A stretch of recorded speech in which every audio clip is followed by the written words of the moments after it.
Hi, Rich. Yeah. Welcome to Gigi and the 561. Thank you so much for being here today. My pleasure. I really appreciate it. We have a lot to talk about, but first, I want to tell my listeners here on Gigi and the 561 a little bit about you.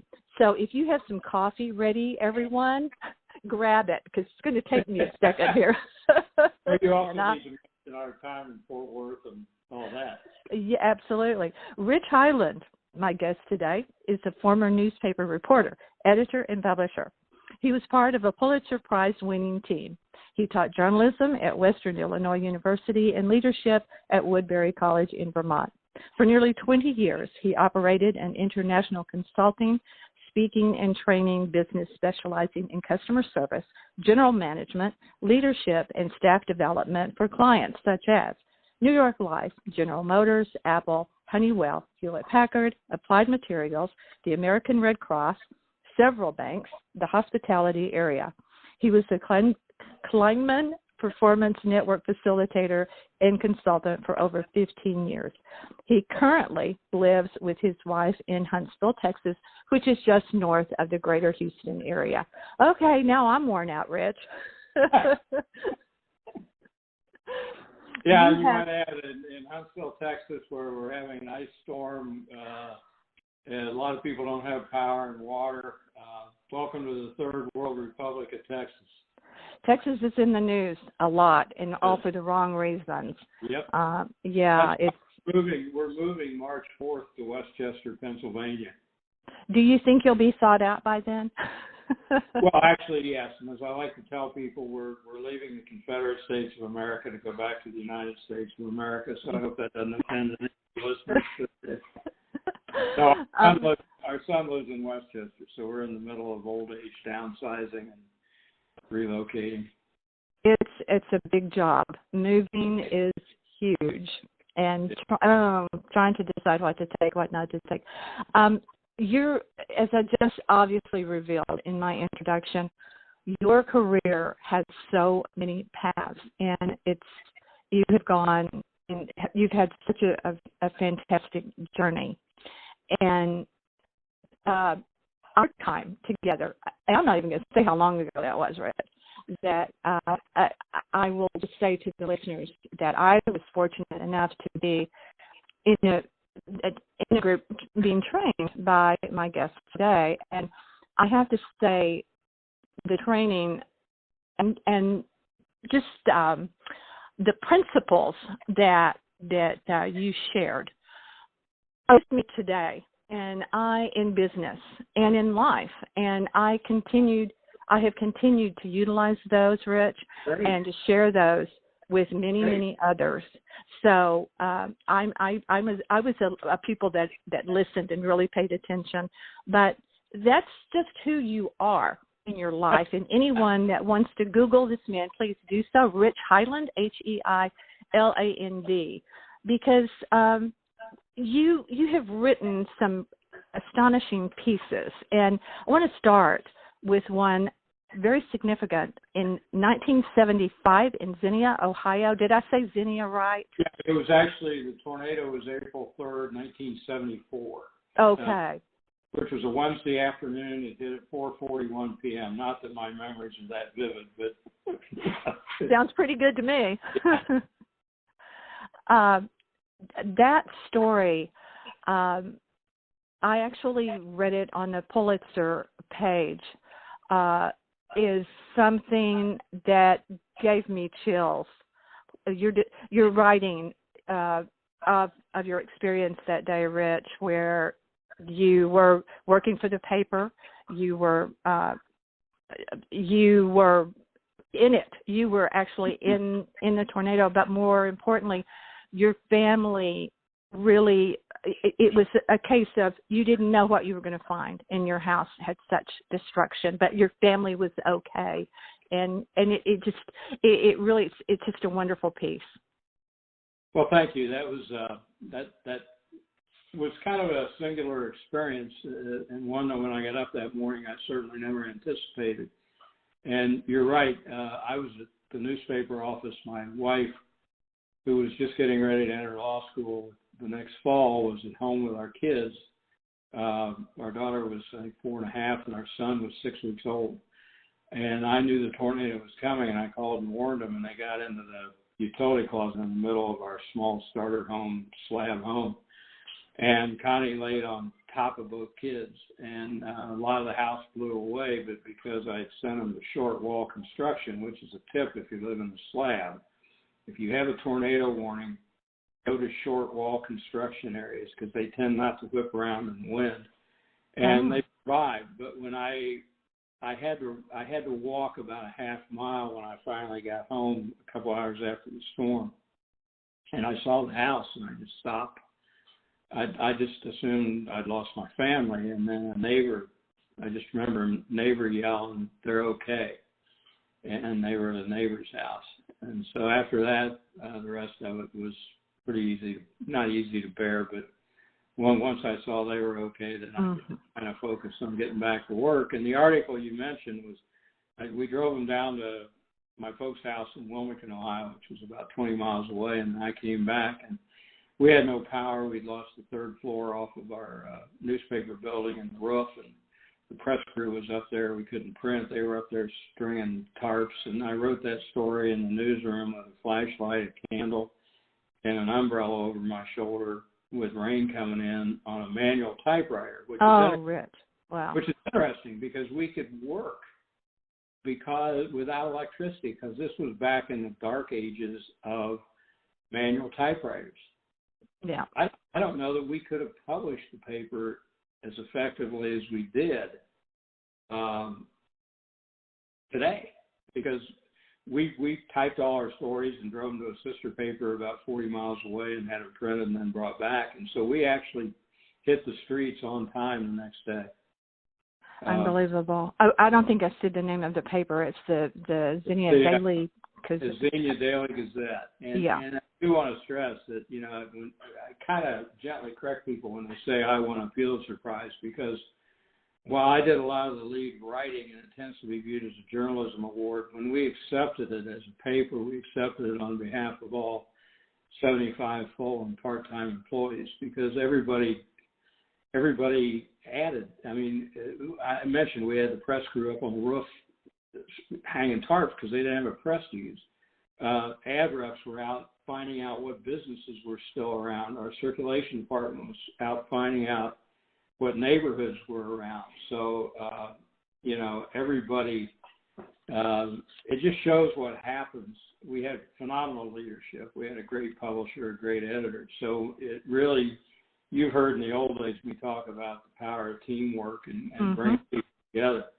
And this was just a textbook example of what happens when you have gutsy leadership and you just have everybody bought into a mission, which was publishing a paper. And many of these people, I wasn't the only one that lost a home. So many of these people were going through tremendous hardships. So I always like to make sure they all get credit for it. Well, and one thing I also thought was impressive in reading about this was because of what you just said, the publisher took the money, the Pulitzer Prize money, and had something made for everyone. Is that right? Yeah, it was kind of like a big pewter plate that has a etching of a funnel on it and the information, and then that we had won the Pulitzer. And it's interesting because there actually is not a Pulitzer Prize. You get a letter, kind of like a certificate, and whatever the money was, I forget. There's not some great big a trophy, marble trophy. No, it's just kind of the honor. So we had those made, and I know we made 70 of them, and that's what the money went for, and everybody got one of those. In fact, mine, I just took it out of the shadow box to pack it for the move, and it's... Oh, no. I was going to ask you to take a picture of it so we could put it with your page that we're going to do on our website. Okay, well, maybe you'll, when you move, you can send it to us.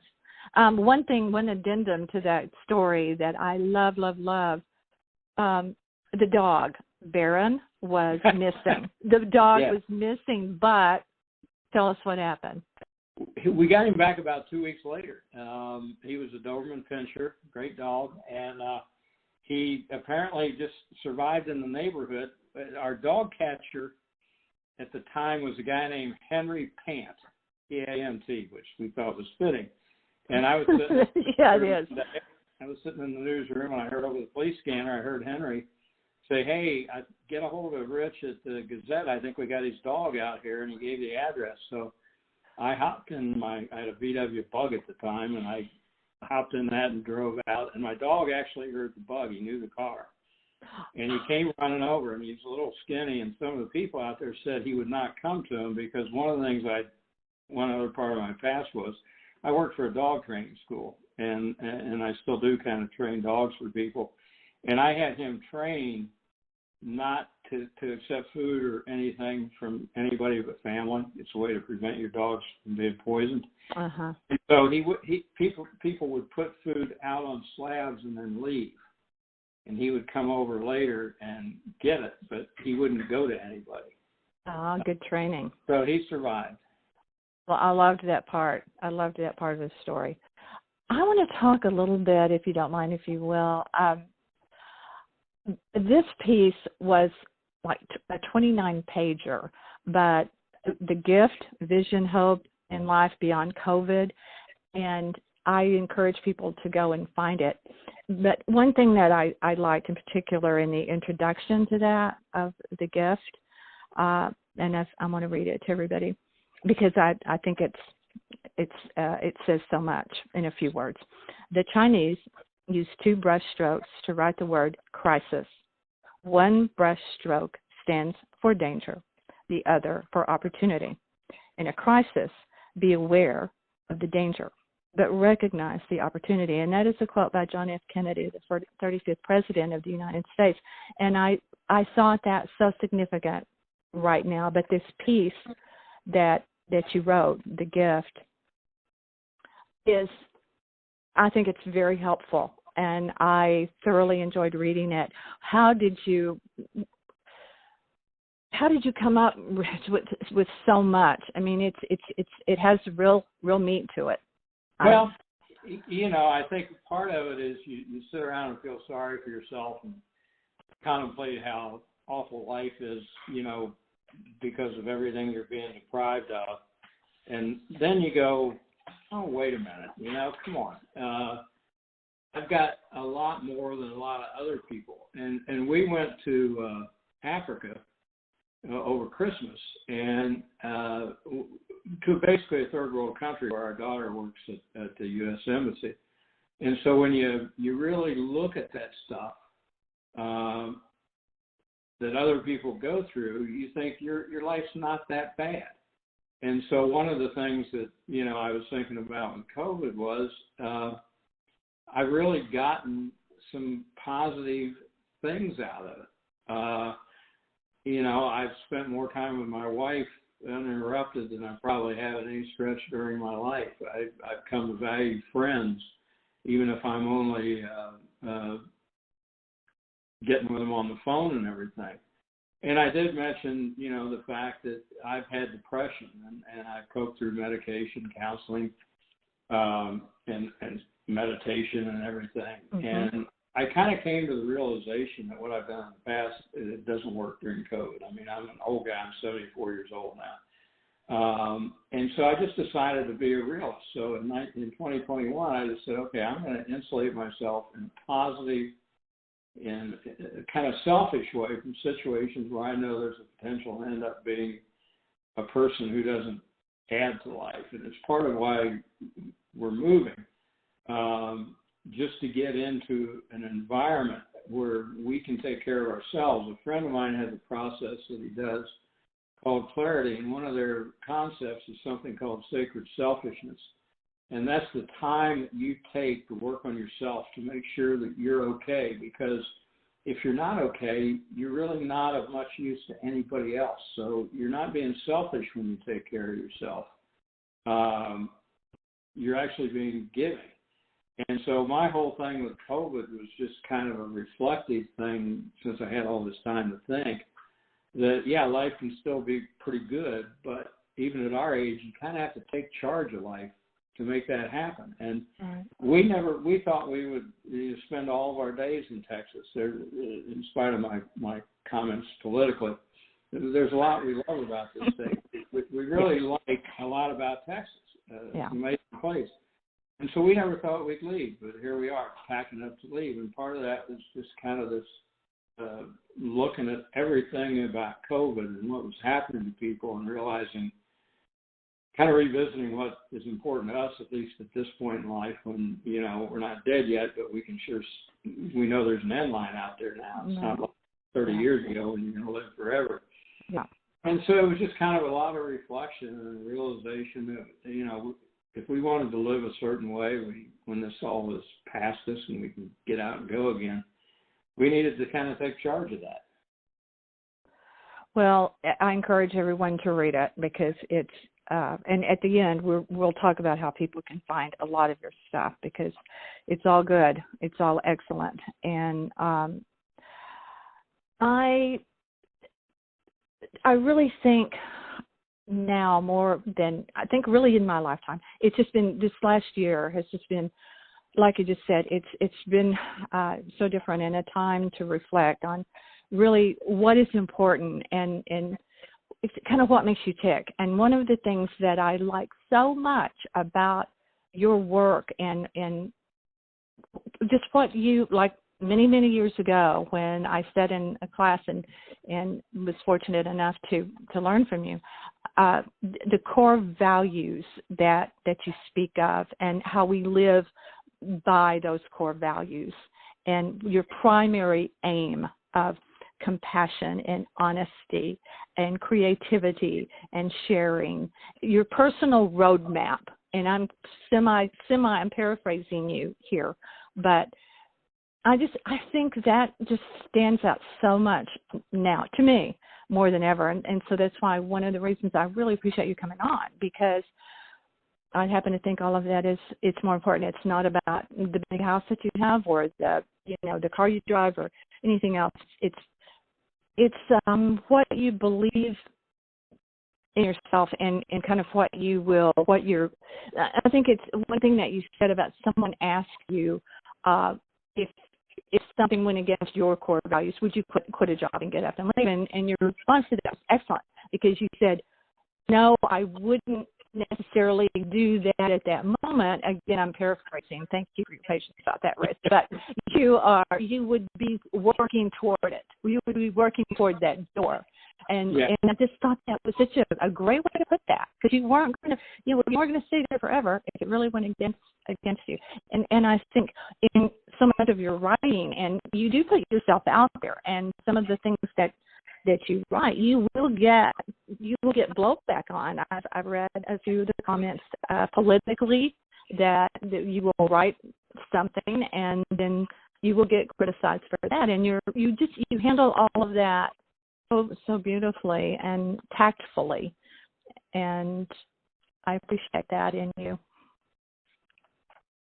Well, I when I get the negative blowback, I just go out on the back patio and I scream curses into the wind, and I come back in and try to answer like a reasonable, compassionate adult. And some I don't answer. I mean, there's some criticisms you just don't answer equity. But, when you talk about the core values, I mean, nobody's perfect. I have my primary aim, which is basically to help bring peace and beauty to things and help people. And I don't live up to it every day. But the thing about having things like a primary aim and a core value is they're there. And so when you don't live up to them, you know it and you've got to own it. And you have to kind of check back in and say, oops, what just happened? And when I teach this stuff, and I think this is what you're remembering, I can't remember exactly which workshop you were in, but the thing I say about the core values when you're faced with things that conflict with them, look, the reality is most of us just can't quit a job on the spot and walk out. We got kids, we got rent, we got mortgages, we got all that. But my phrase is, you can't walk out then, but you should sure be looking for the door. Yeah. And making an exit strategy and start looking, because you cannot stay long-term in a place where your core values are violated and you're being forced to act in ways that are ethically and morally dishonest to you, you can't emotionally survive that. And I cannot agree more. Yeah. So, and this applies to businesses too. It's not just that people have to have core values. One of the things I try to work with businesses with is to create the business's core values, that these are the things we will and won't do as a business. And I think when you look at a lot of what's going on in this country right now, the lack of that is pretty obvious. Mm-hmm. I like one thing in particular that you also include is that you're not going to succeed necessarily every day at all of these things you wish to be. And you give everyone an out to fail, and you put that down in black and white. It's like, we are going to fail, but that's okay. It's like, just press on and just, yeah. Yeah. Well, so.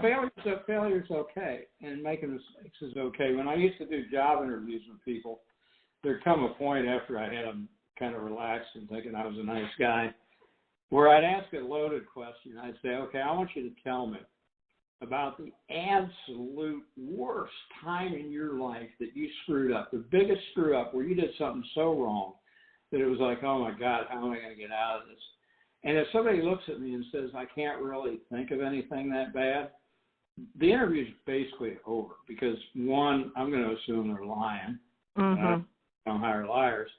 Or even worse in a way, I'm going to assume, well, that means they've never tried anything. And I never wanted people working with or for me who weren't afraid to roll the dice and make mistakes. It's a learning experience, and you don't grow without it. And so failure is okay, but you have to admit it. You got to own it. You got to say, okay, what just happened? What did I learn from this? And how do I keep it from happening again? Yeah.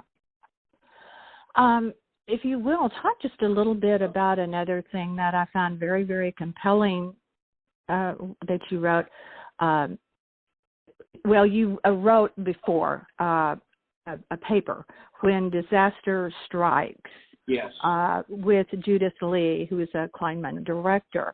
So we'll give right there. But then you kind of refreshed all of that, because that was when disaster strikes in the way for businesses and so forth, for fires and floods and ill health and weather disasters, but not for what we're in now. And you sort of updated all of that in a really profound way.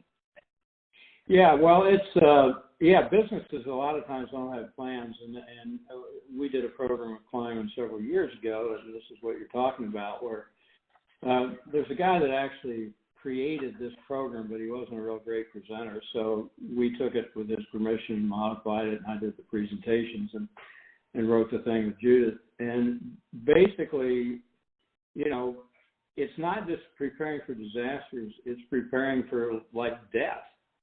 I mean, how many times, particularly in a small business, does a business owner have a heart attack, die suddenly, and nobody knows where the keys are? Nobody knows what the bank account is. Nobody knows where the passwords are. Nobody knows where the insurance policies are. So we went through a whole planning thing where we help clients create all of that so that it's left for not just your spouse or significant other, but for your key people in your company. Your attorney, so that they can carry on. And then, of course, the physical part of it with floods and everything was like, what do you need to be thinking about before a natural disaster hits? Do you already know a contractor that will give you top priority? Things like that. What would you do if you had to temporarily relocate? And I just worked with a Kleinman client, an optometrist in Tennessee, who lost his building in a tornado. And we went through all this with him, helping him relocate. And then he got relocated, had his grand opening in his new temporary location, March 1 of 2020. And then guess what hit him? COVID. Yeah. And he called and he said, okay, do you have a plan for this? I said, pandemic really wasn't on my mind. Or any of us. We're doing a little modification. Oh, Rich, you just, I could spend a lot of time with you because, like I said before, you have so many roadways from your center, and then they just splinter off all around you in so many ways. Will you continue when you make your move? Will you continue to write? Will you continue to? Empty My Brain is going with me, and I do want, in case anybody on the call is interested, I started Emptying My Brain not just to be mine. I mean, it's got several sections to it. One's politics, and I do tend to be progressive. But it was designed for other people to write on. And I do have 2 or 3 people who contribute somewhat regularly. And poetry, fiction, it hasn't gotten any traction, but I really, you look at the tagline on the thing, and it basically says, Emptying My Brain, a place for writers to share and readers to read. So we welcome columns, essays of all kinds. I've got all things spiritual, beware politics, good eats, poetry, the planet and nature, travel, even adult fiction. That's vast. I do like your title, Beware Politics. I love that. Well, I felt like I owe it to people because I kind of want people to feel welcome to come, if I get contributors, to come and participate in other parts of the page and not be put off by my politics. So yeah, right. Let's talk about how people can find you. Empty My Brain is what he's just talking about. So that's one place. Well, it's actually emptying. It's a gerund. EMPTYINGMYBRAIN. Okay, perfect. All one phrase.com. Okay, excellent. And like I said before, you can, if you Google Rich, Heiland, there's so much stuff, but it's just impossible to. But one thing that I did note in my vast research, when we set this up, I'm like, I have experience with Rich, But then I realized how much I didn't know about you. And one thing that I found out, a little nugget, was that you went to the University of Miami. So you kind of have a tie to Florida as well. No. Ooh, no. No, it's the original Miami. Oh, okay. I'm sorry. Miami of Ohio. The original. Okay. Well, thank you for clarifying that. Beachside school that you all have in Miami, Florida.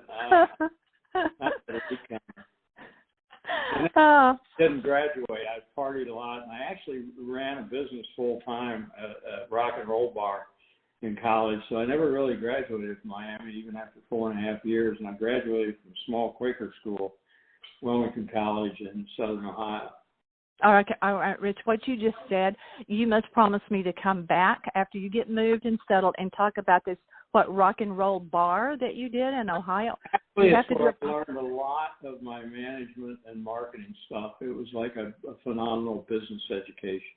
We have to talk about that. That sounds like a really fun and educational podcast. Is there anything that we need to know that we must know that I haven't given you the opportunity to tell us today?